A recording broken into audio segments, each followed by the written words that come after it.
We often make plans and they fall through. You can make goals all day long, but will you achieve them or is it all based on luck? If you don't achieve it, was it because you didn't work hard enough and luck has nothing to do with it? Maybe it's a combination of the two. Hell, maybe you just have to follow your gut and see how it shakes out. This is the My Art is Real podcast, episode 23, Cadima, right after the break. Let me introduce you to Andrew. My name is Andrew Cadima. I am currently in California and I am an artist. I'm not totally sure on how Andrew became an artist. Maybe it was a combination of all three, of luck, hard work, and following his gut. How about we just find out together? Where did you grow up? Did you grow up in California? So I was born in North Carolina, but I kind of moved every 5 years when I was young. So I really don't have like a huge attachment to any place. And I guess California is kind of the place I've lived the longest. And I guess where my home is, I guess. I don't know. I kind of am devoid of attachment to a place a little bit. The reason they moved so much when he was a kid had to do with his dad's job, which had to do something with software, but he was always kind of mysterious about it. My dad's job, I think, was the main factor. Dad worked something in software. He was super like, we always joke that he was like a CIA agent because like he's very quiet about what he does and like it's very difficult to decipher what's going on with his job. But something in software, and we just relocated, I guess, a few times. I don't know about you, but it sure sounds like his dad was in the CIA. But hey, I don't need anyone busting my door down, so let's just move on. Like most kids that grew up moving from place to place, Andrew struggled a bit to make friends. Probably more so due to the fact that he was more introverted, but starting new schools with people you have no clue who they are doesn't help either. Yeah, it was pretty tough in the beginning. So I moved, actually the move to Austin was probably the most brutal. And I think I was like in the middle of elementary school at that point. So like fourth grade, fifth grade, something like that. And I was so devastated. It was so hard. And I had like zero friends when I moved there. I remember like I would like cry in the middle of school all the time. And I would have to go to like the counselor or whatever, you know. And I remember like, oh man, it's so funny. I would like literally go to the phone. There was like a public phone you could use in the school. And I would like call my parents and be like, I have to come home. I have to come home.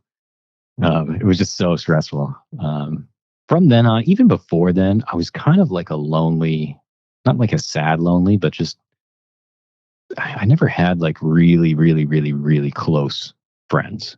You know, a couple of times I would go over to somebody's house like a year maybe. And other than that, it was pretty much by myself. And, you know, a lot of the interests that I had were kind of lonely interests. I mean, things you could only do by yourself. Music was my big focus when I was young, and writing music especially. And that was just something that, like, you know, you can't really, there's no interacting with people while you're doing that. You know, it's just, it's a thing that you do by yourself. And art as well, you know, it's kind of like, you know, these long process things that, you know, nobody's going to sit around and kind of, you know, hang out with you while you're doing them. So Andrew did have one best friend, and that was his brother. Yeah, my brother and I were always, you know, pretty close. Sometimes that ends with at odds with each other, you know, fighting a lot. But at some point, it like just kind of congealed a little bit, and we became like super close. So we were always, you know, working together and like playing together and stuff. While Andrew and his brother were both very into music growing up, which we're going to touch on a lot in just a moment, he did recall one other creative venture that they would go on together, which sounded like a whole lot of fun. Actually, yeah, there is something I can call to. That was a huge influence on both of our personalities and our art and everything. And it's so stupid and so embarrassing. I guess like when we were like, you know, kids, like preteens or whatever, I don't know what the age was, but Mortal Kombat was coming out, right? It was like that. We were so interested in it. It was so cool to us. Probably because we were like such young kids, and it was like this really gory, like extreme thing. And the visuals of it were just so interesting that we became so obsessed with trying to make our own video game. And it was not so much about like the game aspect. It was just like the art of it. Yeah, the visual of it. So this is where art kind of really came into our lives too, actually, where he started like designing characters on paper, like drawing. He did a lot of drawing as a kid. And I would then mold those characters out of clay. And it was so stupid, like really dumb characters, like, but it was such a great like creative outlet. And we had this like whole world of like, tons and tons of characters, all these like models that we had created. It was so funny. And like, it's so cool. It's like this like private little memory that we both have. Nobody understands, but it's so funny to us. Like I said, it lives in such a weird place because there was no thought given to like the real artistry of it at all. It's like it's not like we were creating pieces of art in our minds. Honestly, that sounds like so much fun to get into as a kid. Makes me wish I could go back to simpler times and just mess around with clay and draw. But instead, I have bills to pay. So, I mean, being that little of a kid and playing Mortal Kombat, your parents weren't very strict about anything like that. My parents were like the greatest parents you could have, I think, as a kid because of their like hands-off approach. And it was not like hands-off, like we were ignored or anything like that. But they had a huge leash for us. And I think, for the most part, we both, got in some trouble every once in a while, but, we were both grounded enough and like, not grounded as in they were grounding us, but like, confident that we were doing the right thing, that they didn't have to worry so much. He always had supportive parents, so when he got into music, they were always there to help him get to lessons. When I was like 4 or 5, my mom put us both in piano. We were like, we were both like pretty sure that we were going to be musicians when we were young, growing up. So I started on piano for a while. I ended up like despising it. I hated it so much, which like everybody I feel like goes through. And but my mom was like super convinced that we were going to be musicians also, and she was like, "You have to be doing something in music." So I needed like a deal. Okay, I'll play violin instead of piano, and I played that for a really long time. That was like my main focus. And then I'd say like probably I don't know, 8th grade, something like that. I switched to guitar, and like that from then on, guitar was like my big instrument that I always played. While his mom did want them to do some sort of musical instrument, Andrew says it was never forced. He always loved doing what he did. He also realized at this time that his true passion was in writing music. When you started guitar, what kind of music were you playing then? I started with like, I was, so my brother was like my brother's like about 2 years older than me. He was like such a huge influence on me too. Like everything that he did was like the cool thing to do. So, whatever he was into, I kind of followed that a little bit. And at that time he's a drummer. Like that was the instrument that he kind of settled on eventually. And he was into like, metal and like black metal, like super heavy stuff. So I, of course, was like, "Oh, that's cool. I got to do that stuff too." And so I was into everything though at the time. Tons of rock, metal, even jazz. My guitar teacher at the time, he was like his main focus was jazz. So he brought a lot of that into me as well. And still, all the classical stuff. I was interested in that. Yeah. So it was a big mishmash. As you can tell, Andrew was always a creative person, but doing more of the musical side of creativity, not really doing the paintings he's known for today. He always knew that music is what he wanted to do, so he chased his dreams of making it a reality, and as soon as he graduated high school, he started applying to as many art schools as he could. Yeah. Oh, I was 100% sold. I'm going to be a musician. That was it. Like for most of my life, maybe I can think back when I was like a little teeny kid, and like we used to have this big tree in front of our house when I lived in Florida, and I remember like sitting up on the branches, and you could see like the sky through the branches, through all the leaves, and you'd see like the stars and everything. And I remember thinking then, I have like a subtle memory of like, oh man, it'd be so cool to be like an astronaut, or like the classic kind of kids kind of fantasies about what you want to be like. But for the most part, for my entire life, I can pretty solidly say the goal was to be a musician. Um, and yeah, like I said, I took lessons for my whole life. Really ramped it up when I was in high school. I went to the University of Texas and took composition lessons there.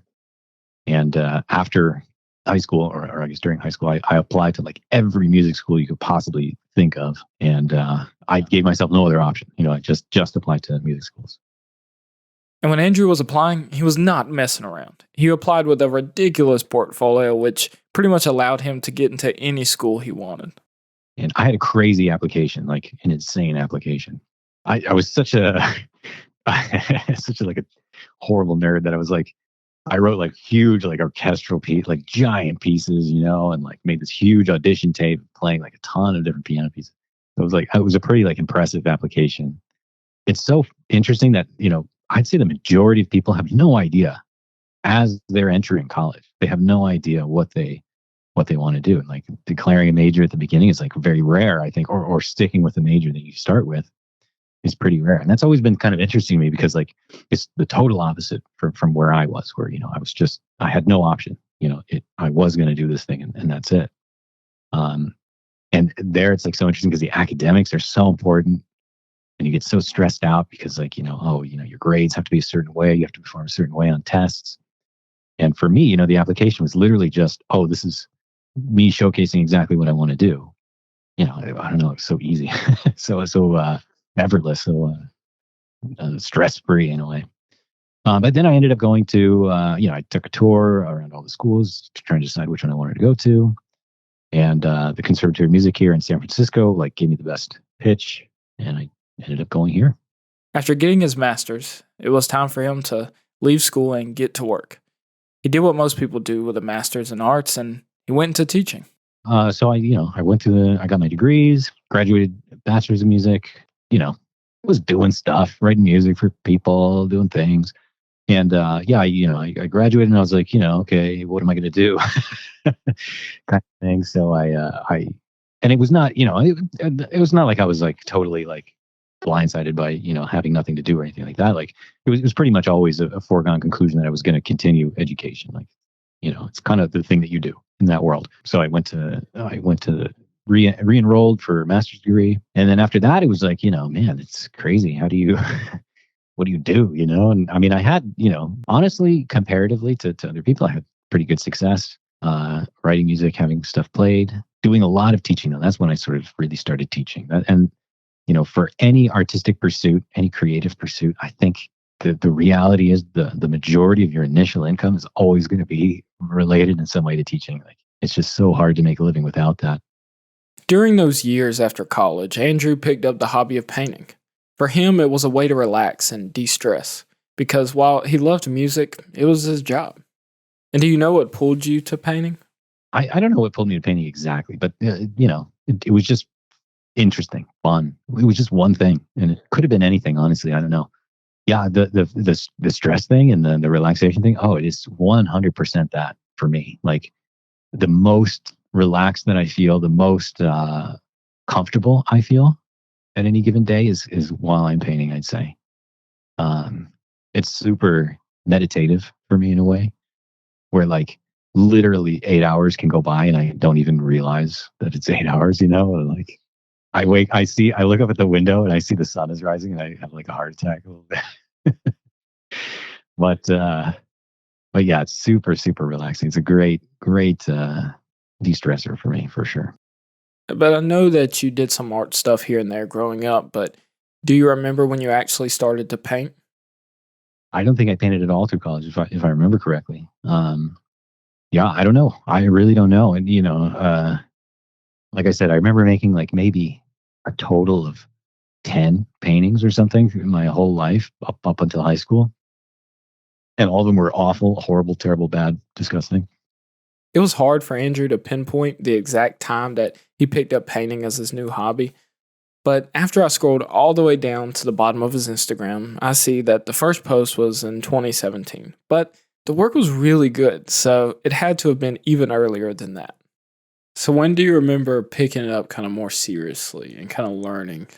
I'd say that's a pretty good year to say. I really kind of was like, okay, I'm going to start trying really hard. Was 2017. That's when I guess committed to posting a little bit, like sharing. Before that, like I said, it was just kind of all by myself in my room. Nobody really knew what was going on so much.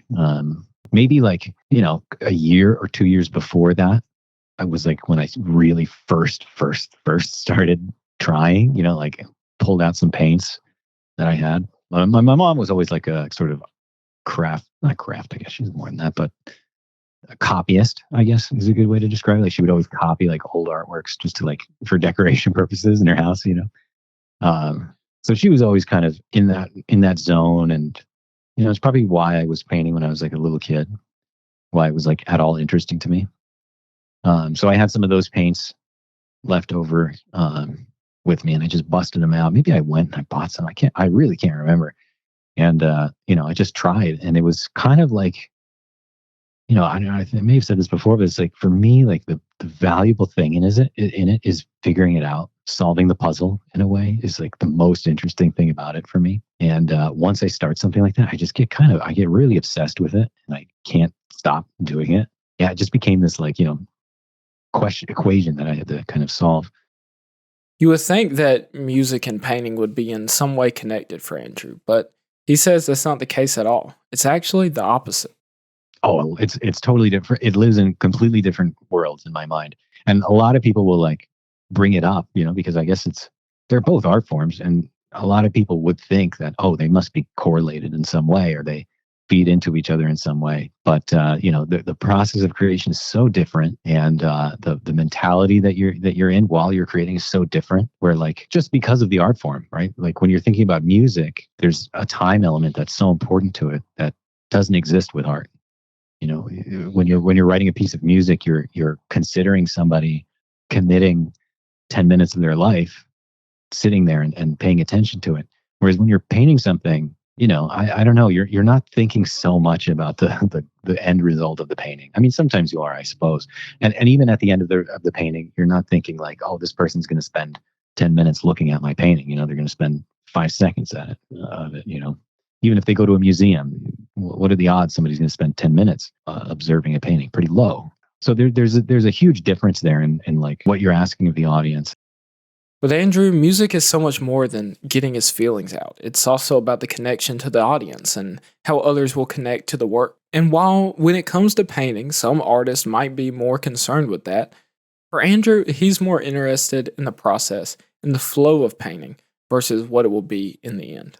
The painting also is like something where I don't know how interesting these insights are, but it's kind of like micro detail things. But when you're doing the painting, you're kind of there's something new popping up all the time. At least the way that I paint, which is like kind of what they would call an alla prima style, where you don't really go back layering too much. You kind of try and get it all in one go. And of course, if you feel like you need to correct or do details later or something, you can. But pretty much everything's done in the first sitting.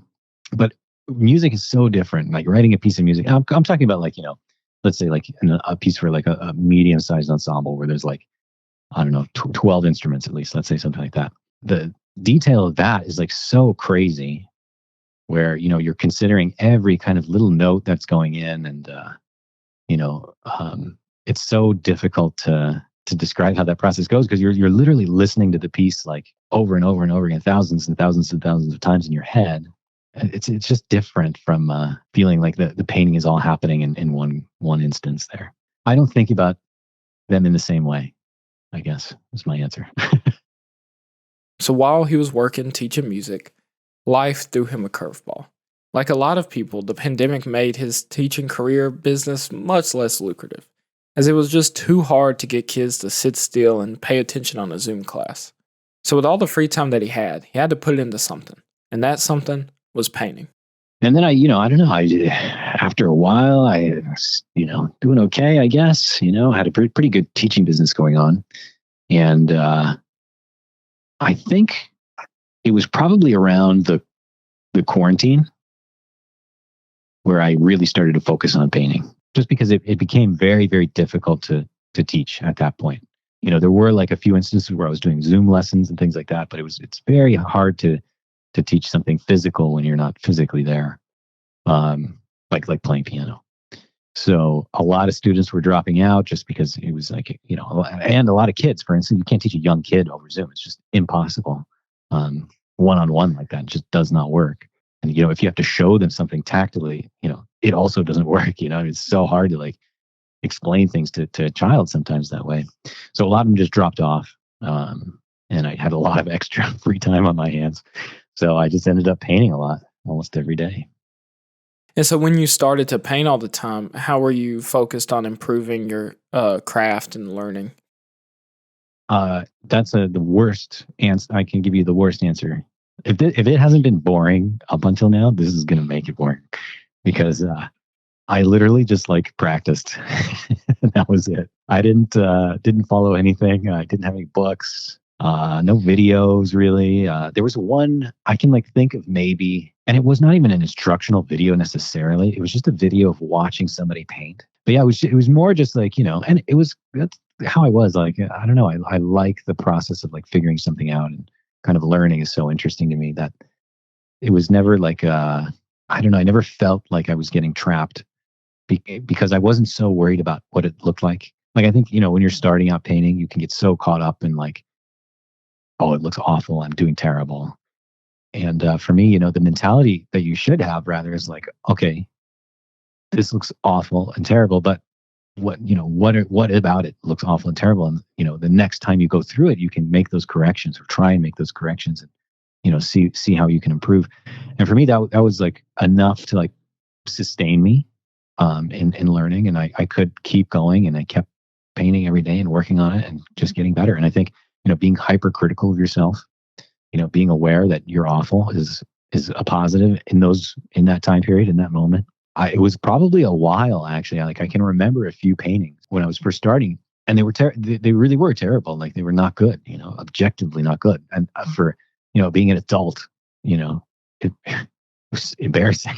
I mean, like if I had taken those to somebody and said, "Hey, look, I'm going to be an artist," it would have been ridiculous. They would have laughed at me because of how bad they were. But you do get better the more you do something. Practice does work out, and eventually it comes around, and you start to figure things out. And before he even knew it, he was growing quite a large following on Instagram of people who loved his art. As of August 2023, his Instagram currently sits at 618,000 followers. With his page growing so fast, it didn't take long for collectors to come knocking on his door. I think okay, so like at that point, I had already been committing to like the sort of painting every day thing. So I don't know that there was like more effort on my part necessarily. I did notice that there was like a lot more traction happening, obviously, on like social media and stuff like that. There was one painting that I had that I felt at the time was like, oh, this is such a huge success. Like people really like this. And, a lot of people are seeing it, but, it felt like a huge thing, and I got, I don't know, probably like 10,000 followers, I would say at that point. And I was like, oh man, that's crazy. I can't imagine that. That's so huge. And at that point, I think I started to, I don't know, see that there was like interest from other people. As the interest grew, he created a website just for his art. Looking back, Andrew can't remember selling any originals before he started selling prints, but it's very possible that he did. Either way, Andrew got himself a printer and started to make affordable prints right from his home, as he knew he wanted to make sure the work was great quality and accessible. And how did it feel when people started buying them? Oh, it's cool. And because at that time I already kind of gotten some reasonable traction. Like I was very, very late to the game. I think, most people would have been there much earlier than I was. Yeah. So there was already, a significant or, a reasonable amount of people who were like interested in perhaps buying a print or a painting or something like that. So it was a pretty, fun kind of experience opening the store. And then it became stressful and, because I was doing everything myself. There are moments, I advertise zero. It's another thing that's hard for me to do. Like for me to get on and say like, hey, buy this. It's like impossible for me. So I try and keep, the orders down to, pretty reasonable numbers. Yeah. But there are a few times where like, let's say you get like some really big hit or something like that. And it becomes horrible because, like talking like before, not only are you making the painting, not only are you editing the video, you're spending like 5 hours a day, printing everything, getting everything packaged and shipped out. It's like just crazy. Before long, his music had hopped into the back seat and his paintings were doing the driving. The way it works as a composer, though, is you sort of license out your compositions and others can then perform them as they wish, which still happens with some of his works today. Do you ever have any goals or dreams still within the music world? I still have like ideas. I still experiment around a little bit, but it's not on my mind too much. I'm not, if it ever were, I would explore it. but I'm not too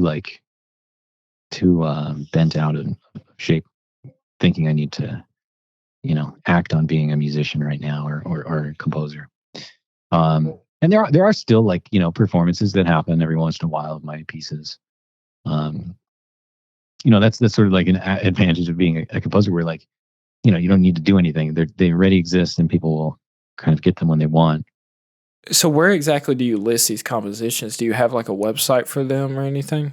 Nah, they're gone. They're gone. It used to be my whole online presence was music, and now I've just completely erased it. This is probably stupid, but whatever. I had a piece that was pretty popular. I didn't like it, and it was kind of, I don't know. Yeah, I don't know. And it still gets played, and it's probably going to be played pretty soon. I think it became this thing where I realized, I don't really like any of this stuff, so let's get rid of it.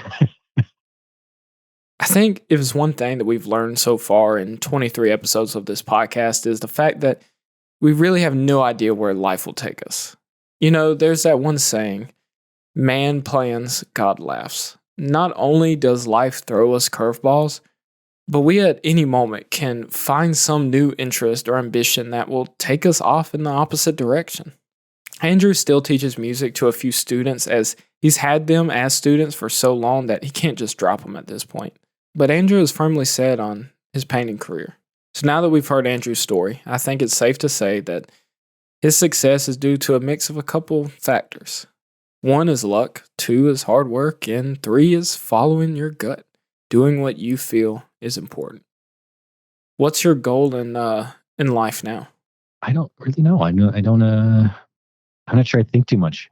I'm not super goal oriented. I guess as a person, I could say I have a dream of I think, and I probably share this with so many other artists and just creatives in general, where it's the dream would really be to not worry about anything, have everything settled for you, and just be able to work on your craft, right? Make the paintings. That would be like a utopian dream for me, where I don't know, I win the lottery would be incredible. Honestly, that would be the dream. That's my goal, is to win the lottery and just do nothing but paint. But no, I just get better, keep painting. And I don't really have there's no pinnacle that I can see. But you're fully set on being an artist at this time, painter. Yeah. Oh yeah. I can't see anything else, and it would be hard for me. I couldn't stop. It would not be possible for me to stop.